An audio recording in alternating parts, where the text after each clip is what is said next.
Thank you so much. That's very kind.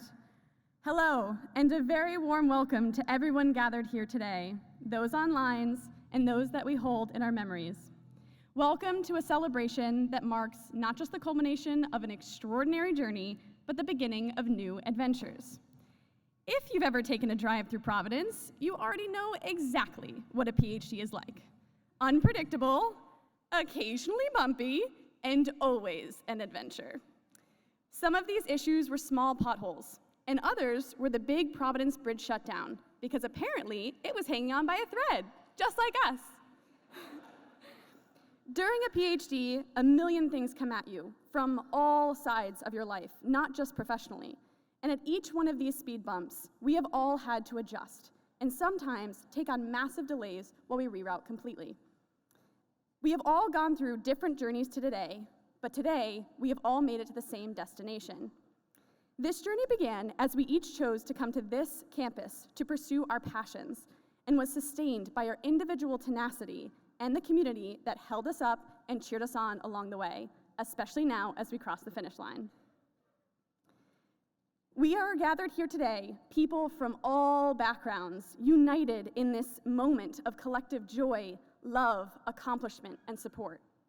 For me, I have always been a nerd. Asking questions was my favorite pastime.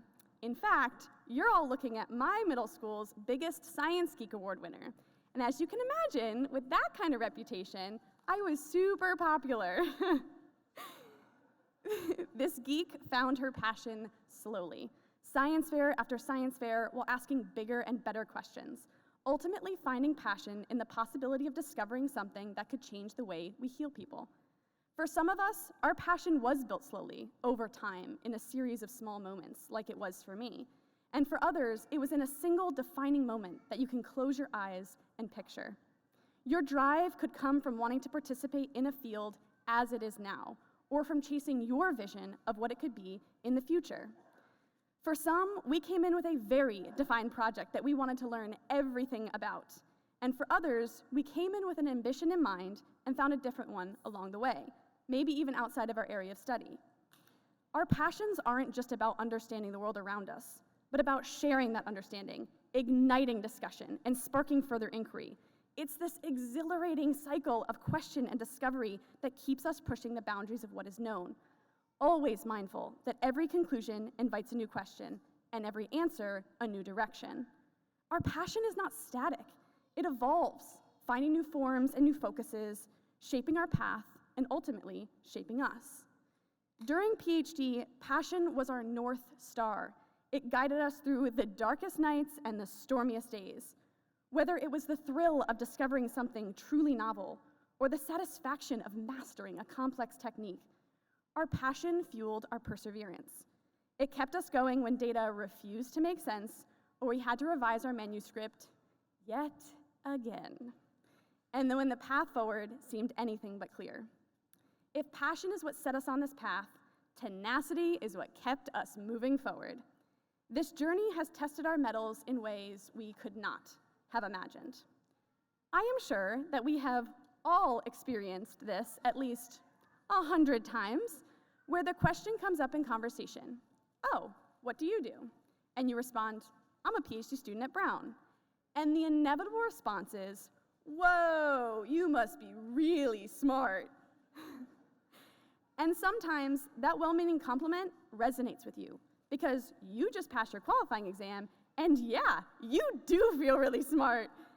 And other times, that compliment hits a different chord, because you spent the last week slamming your head against a wall, trying to get things to make sense, and feel like you're utterly lost and failing.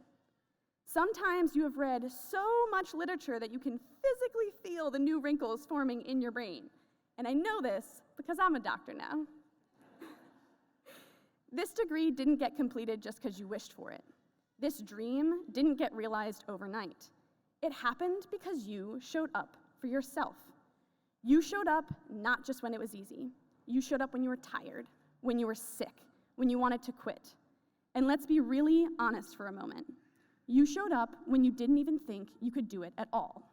And that shows who you are. Because this accomplishment means a lot more when you take into account all of the roadblocks that you had to go around just to show up. We are all people too, and we sometimes forget that life is happening to us during these years just as much as professional development. Something can happen and it makes your world stop and completely change course, and you have to find a new way to your goals. My own personal bridge shutdown moment was when during the pandemic, a loved one of mine had a medical emergency, reminding me that our journeys are not just academic. They are deeply personal, intertwined with the fabric of our lives outside these university walls. They make us pick what is important to us and force us to adjust our priorities. So I want you to take a moment during all of these festivities to thank yourself. Thank yourself for writing the darn thing. Thank yourself for showing up day after day.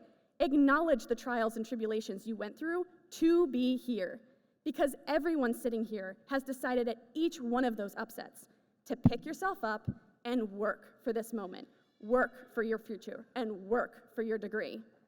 I think it is incredibly important at momentous occasions like this one to thank yourself. But I want to make sure I call something out. We all definitely did not get here alone.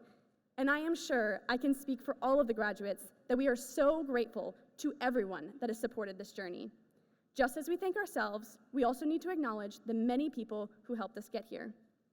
No one makes it through a PhD alone, and I dare say no one would want to. The community we found here, the mentors, peers, and friends who have been our constants in a sea of variables, has been our greatest strength. Today, we find ourselves united by a shared journey of friendship, mentorship, and occasional mutual caffeine dependence. Brown is not just our employer. There is both a professional and personal side to Brown that all of us have seen while here. I can recall meetings I have had with faculty, staff, or research mentors here on this campus that have changed the course of my career through both their genuine kindness and their expert mentorship.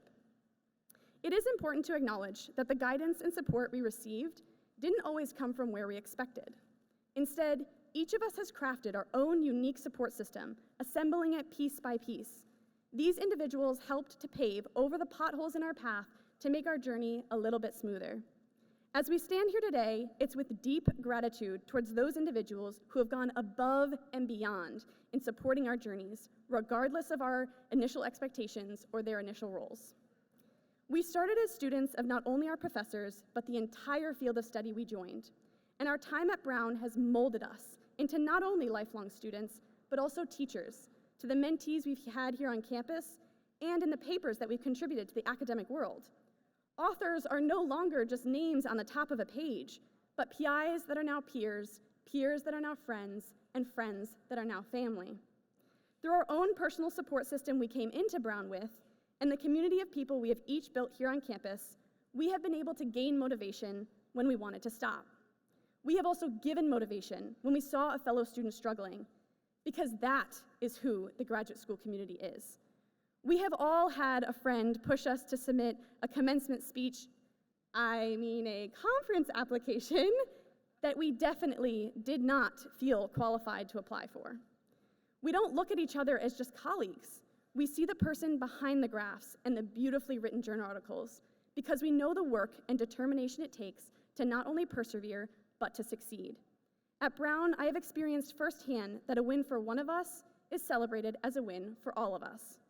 In the spirit of this community, I urge you to look around, to really see the faces of those who share this win with you, to our families who have cheered us on from the sidelines from day one, to our friends who have been our pillars of strength, to our mentors who have guided us with wisdom and patience.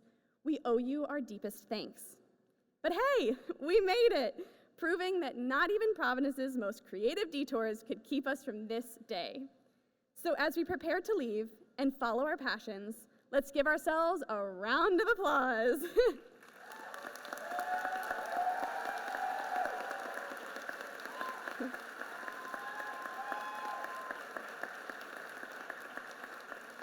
Not just for the papers published or the projects concluded, but for showing up every single day, for pushing through when every cell in our body screamed, "I can't," and for turning "I can't" into "I did." Thank you to each and every person that has supported this journey. We truly could not have done it without the pep talks, the shoulders to cry on, and the late night calls. Your love, support, and confidence in us kept us going. Thank you, Brown, for all the memories, the mentorship, and yes, even for the potholes. They've made us stronger, wiser, and ready to tackle whatever roads lie ahead. As we forge ahead, let us carry forward the spirit of collaboration, the willingness to support and uplift one another that has been the hallmark of our time at Brown. Congratulations, class of 2024. May your futures be as bright and hopeful as a newly paved Providence Road.